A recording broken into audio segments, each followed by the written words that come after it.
Guys, nandito na naman ako ngayon sa dagat dahil may hubas. Ayan, lapitan natin si ate kung ano ang kinukuha niya. Ayan, ang daming mga bata rin na naliligo ngayon.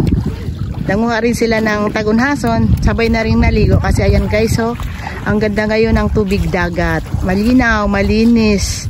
Ayan, oh, parang asarap din maligo ngayon. Ayan, oh. Ayan, lapitan natin si ate. Nangunguha din pala si ate ng mga suwaki. Ayan guys, oh. Binibiyak niya ng mga nakuha niya. Ayan guys. Ang dami na rin niyang nakuha. Ayan, nandun pa sa bandang unahan guys, oh. Ayan. Ito yung mga nakuhang suwaki rin ni ate. Daming nangunga ngayon ng suwaki kasi season ngayon guys. Ayan, oh. Ayan, si ate, oh. Seryosong nangunguha ng suwaki. Hi, te. Say hello. Ayan, guys. Siya po yung asawa ni tata, yung magaling din manguha ng suwaki. Si tata yung ano ko na nung nakaraang video ko, yung 71 years old. Siya po ang asawa. Siya ay si ate Rora. Ate Rora, di ba? Ilang taong ka na, te? 68 months. Matanda sa kanya si tatay. Ayan, oh. Ang galing niya maglinis at manguha ng suwaki. Ang bilis, oh. Sanay na si ate. Ayan guys. Binibinta nyo din, di ba? Saan si tatay? Andun na pala daw si tatay. Andun, oh, sa malayo. Ayun guys, oh. Si tatay ang tagakuha ng suwaki, te. Tapos ikaw? Tagalinis para madali, o, di ba? Lagi rin kayo pumupunta dito. Kasama ka lagi din ni tatay pag pumupunta lagi dito sa dagat. Kahapon, te, magkano yung benta nyo nang nakuha nyong suwaki? 250. 250? Di, may pambigas na. Sawa lang siya, saka ano kami ng ilaw namin ngayon kasi wala kami kahit kahapon. Yung ano nyo, yung napagbintahan nyo ng suwaki ay binayad nyo sa bill ng ilaw. Magkano binabayaran nyo every month? Ang bill namin, 277. 277. Tapos nakapagbinta kayo kahapon ng suwaki ng 250, edi nag-abono na lang kayo ng 27. Disconnection ng ano ngayon ay? Judith ngayon. Mag 305. Bayaran namin. Nag-penalty kayo, te. Penalty kami. Di, ang hirap ng buhay. Wala na nga pambayad, tapos nag-penalty pa kayo. Tapos nangutang. Tapos mamaya, pag naibinta nito, babayaran naman na. Ganyan talaga, te, ang buhay. Kailangan talaga, laban lang tayo. Kabili na kami ng isang kalahatang bigas. Kalahating kilo, tin, niluluto nyo? Ilan kayo? 4. Paano yung kalahating kilo ng bigas? Kakasya po ba yun? Pinakakasya na namin. Wala ang magawa. Tapos ngayon, yung mga tagunhason din binibinta. Paano pala, ti, yung pang-araw-araw nyo na pangangailangan kung halimbawa walang hubas? Paano yun? Matanda na si tatay. Oo nga, puro lahat utang eh. May nag-aaral pa. Oo nga, sabi ni tatay yung mag-graduate na ngayon ng college.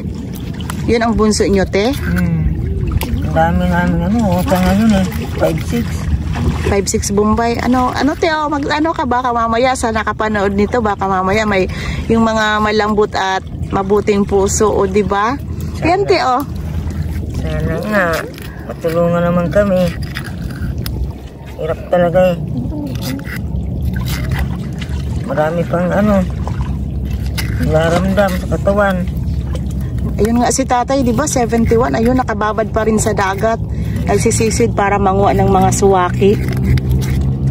Hindi naman pupunta ng daw, walang makain. Pag di pumunta ng dagat. Nag-aaral ko pa, naku, wala na talaga. Ikaw, hindi na rin pwedeng magtrabaho kasi may edad na rin. May ano ako, may sakit ako. Anong sakit mo po, te? Nangingitit yung dibdib ko. Sa heart? Pero hindi ka naman po high blood. Hindi. Si tatay nga, matanda na, 71, pero ang galing pa rin mga ng suwaki. High blood yun. High blood yun? May mga maintenance kami. Saan ba kami kukuha yun? Minsan, binibigyan kami dyan ng ulam. Yun na ang mga kapitbahay. Kapitbahay. Walang magawa. Ang humingi na lang. Ayan, baka mamaya makaano kayo nito, maka 2 baso. Ayan, kahit ano na past 5 o'clock na to, pero andito pa din sila.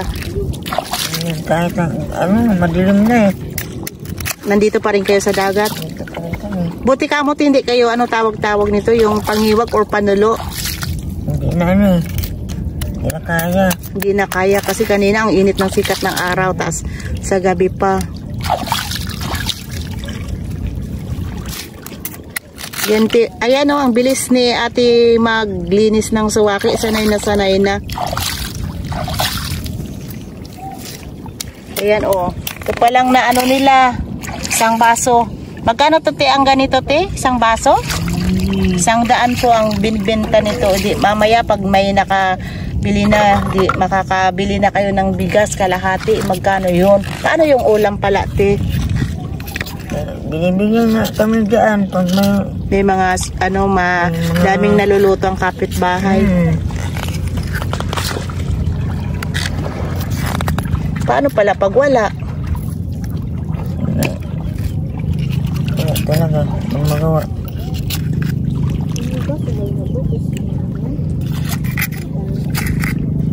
Mahirap ang buhay talaga namin.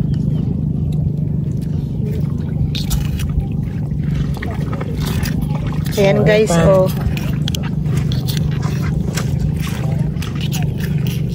Umungutang.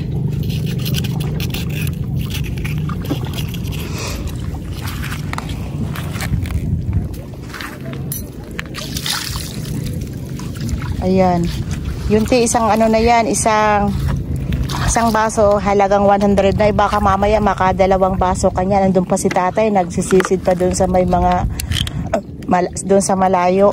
Ayan, sinasali na ni ate yung mga niyang laman ng suwaki para maibenta. Yung po ay 100 pesos na. Ayan, Ito, kalahating bigas.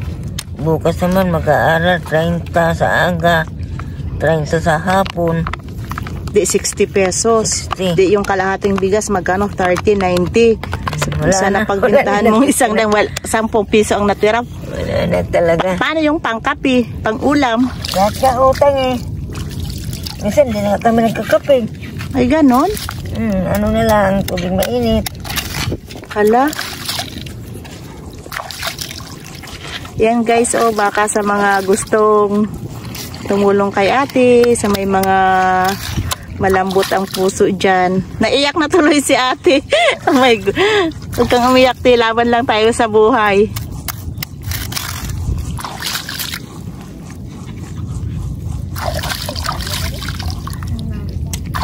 Hirap talaga. Lalo na, wala ka ng pera, tapos may sakit pa, di ba? May nararamdaman pa. Inaano ko lang, kahit wala na kami makain, minsan isang araw namin, kalahating bigas. Sa isang araw lang yan? Lunch lang. Paano sa gabi? Yun lang, tinitipid nga namin.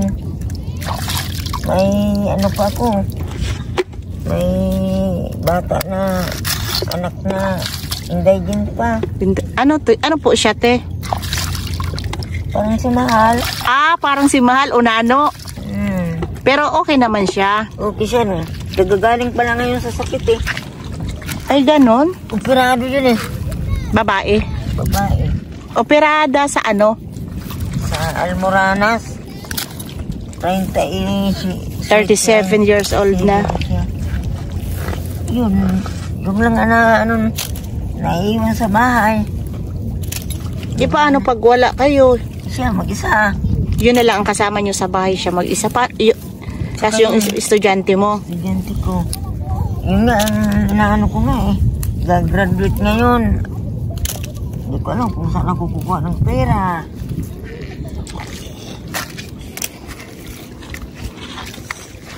Yan guys, narinig nyo yung mga ano din ni ate ngayon ng mga dinadanas niyang hirap sa buhay. Kahit may kahit may sakit silang nararamdaman na mag-asawa, pumupunta pa rin sila dito sa dagat para kahit papaano ay makalibre ng pangangailangan nila sa araw-araw. Minsan daw, ang sinasaing na lang nila ay kalahating kilo sa isang araw para lang mapagkasya at pagtitipid kasi meron din talaga silang estudyante at meron pang anak na may karamdaman. Si ate tuloy na iiyak na ng hindi sa oras. Sige lang, laban lang tayo at tiwala lang kay Lord. Tiwala lang kay Lord, di ba, sa taas. Kami nga eh. Malabang kami. Basta kasama natin si Lord lagi sa buhay, hindi niya tayo pababayaan. Survivor. Basta mga buhay mandaragati. Survivor yan, laban lang, di ba? Kahit anong pagyuat unos ang dumating sa buhay, huwag tayong patatalo. Diyan basta kasama natin lagi si Lord. Huwag susuko. Huwag susuko hanggang may buhay, laban lang.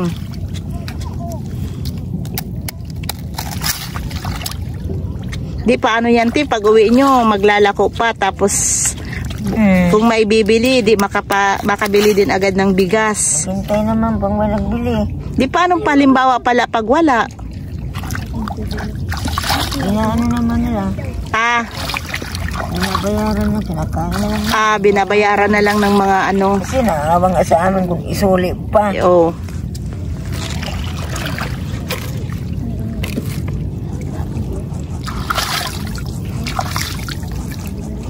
Ay, makakaano kayan, te, dadalawa. Bukas, te, pupunta ba kayo dito ulit sa dagat? Araw-araw. Sige, te, magkita na lang tayo bukas at baka bigyan din kita ng konting blessing.